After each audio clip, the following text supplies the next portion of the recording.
Psalm 73, die 2020 vertaling. 'n Psalm van Asaf. God is waarlik vir Israel goed, vir hulle wat rein harte het. Maar ek, my voet het amper gegaan, my tree was amper wankelrig. Want ek het verwaande mense bely, ek het die voorspoed van goddeloses gesien. Hulle het immers tot hulle dood geen sorge doen, en hulle liggaam is vet. Aan die sorge van sterfeling het hulle nie deel nie, en hulle word nie getuister saam met gewone mense nie.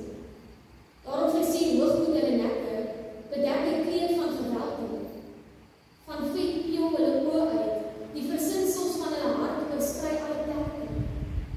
Smalend onderhandel hulle met bose bedoelings, uit die hoogte dreig hulle met afpersing. Hulle rek hulle monde teen die hemel en laat hulle tonge gaan oor die aarde. Waarom draai sy volk hierdie? Wie vol is, word hier hulle uitgepers en hulle sê, hoe sal God het weet? Is daar dan kennis by die Allerhoogste? Kyk, dit is hoe goddeloses is. Immers sorgeloos vermeerder hulle rykdom. Ja, te vergeefs het ek my hart rein gehou en my hande in onskuld gewas. Ek is die hele dag getuister, my kastyding was elke oggend opnuut daar. As ek sou dink ek wil soos hulle praat, kyk, dan sal ek ontrou wees aan die nageslag van die kinders. Ek het toe probeer om dit te verstaan, maar het dit as vermoeiend beskou, totdat ek in die heiligdom van God ingegaan het. Ek het insig gekry in hulle uiteinde. Waarlik, U laat hulle op gladde plekke beland, U bring hulle tot 'n val oor hulle geknal. Hoe word hulle in 'n oogwink 'n skrikbeeld? Hoe kom hulle volledig tot 'n einde deur verstrikking? Asof dit 'n droom is waaruit mense wakker word, verag U 'n beeld, my Heer, wanneer U ontwaar. Toe my hart verbitterd was en my niere gepyn het, was ek dom en sonder begrip. Ek was 'n dier teenoor U, en tog was ek altyd by U. U het my regterhand vasgehou. Deur die raad wat U gee, lei U my, en daarna neem U my eervol weg. U is daar vir my in die hemel. As ek by U is, begeer ek niks op aarde. My liggaam en my hart kan maar wegkwyn, want God is die rots van my hart en my erfdeel vir altyd. Want kyk, die wat ver van U af is, gaan ten gronde. U vernietig die wat aan U ontrou is. Maar wat my betref, die nabyheid van God is vir my goed. Ek het my Here, die Here, my skuilplek gemaak, sodat ek van al evil kan verdam. Ons lees dit so van.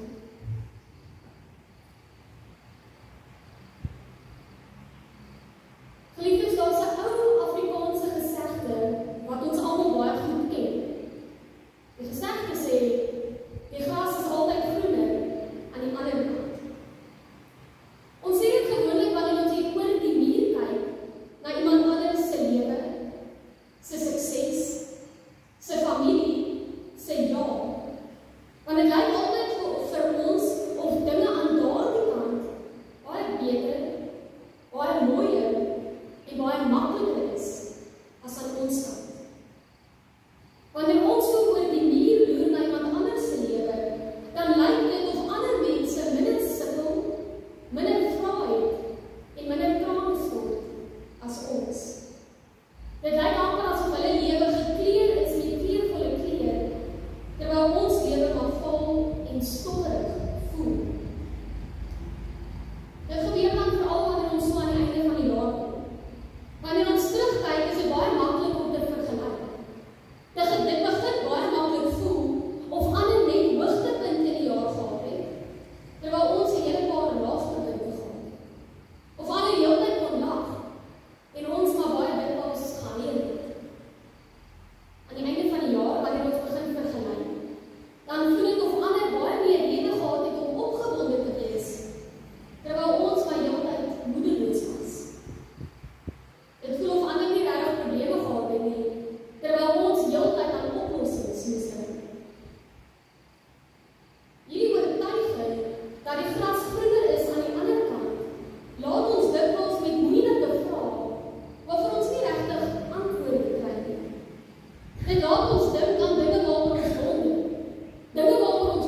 hy bly genadig.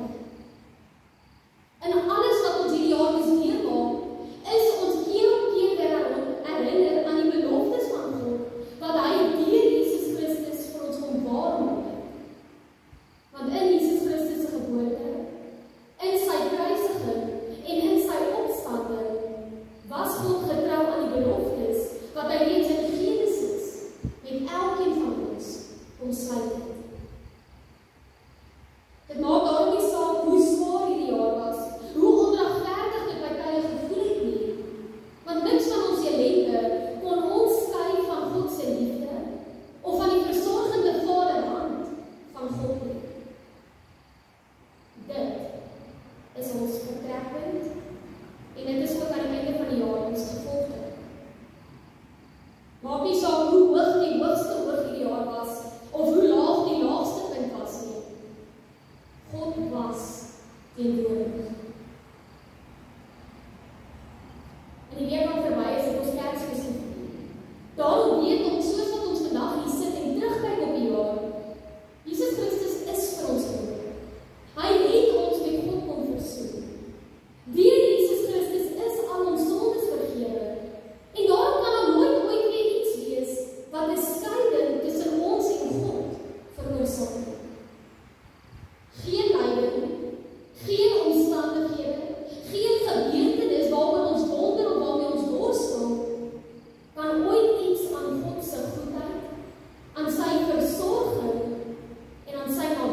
waarde nie.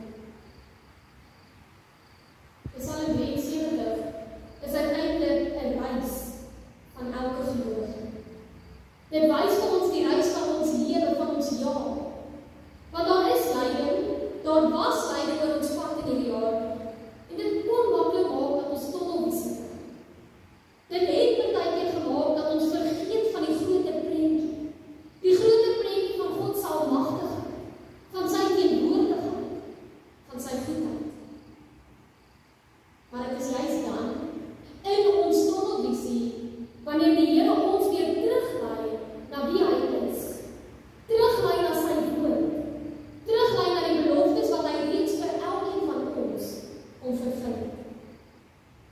Die belofte dat hy goed is. Die belofte dat hy goed is vir sy volk en vir elkeen wie hom dien. Selfs al verstaan ons nie noodwendig hoe lyk sy sorg en sy goedheid nie, weet ons dat hy goed is. En weet ons dat hy alles ten goeie vir elkeen van ons sal laat meewerk. Ons weet, selfs in ons lyding, is dit 'n uitgemaakte saak dat hy ons Vader bly. Daarin kan geen een van ons ooit twyfel nie.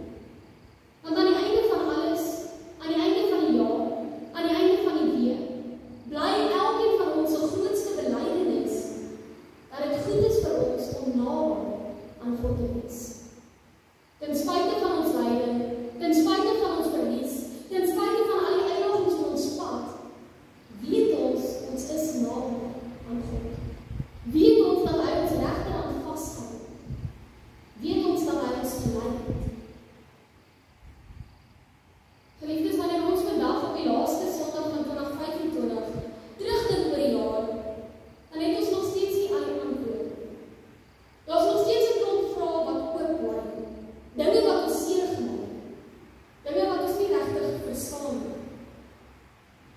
Psalm 73 kom vertoon ons egter met die wete dat al het ons nie die antwoorde nie, is God wie hy nog altyd was. Hy is vertrou in sy woord. Hy is die skepper van die hemel en die aarde. Hy is die wat sy seën vir elkeen van ons gestuur het.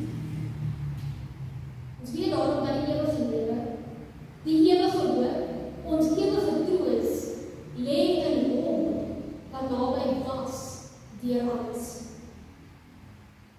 Ag ons daarom vandag, na hierdie jaar, na al die hoogte en die laagtepunte, na al ons gelag en al ons trane, na alles wat sin gemaak het en wat nie sin gemaak het nie, saam met alsig bely.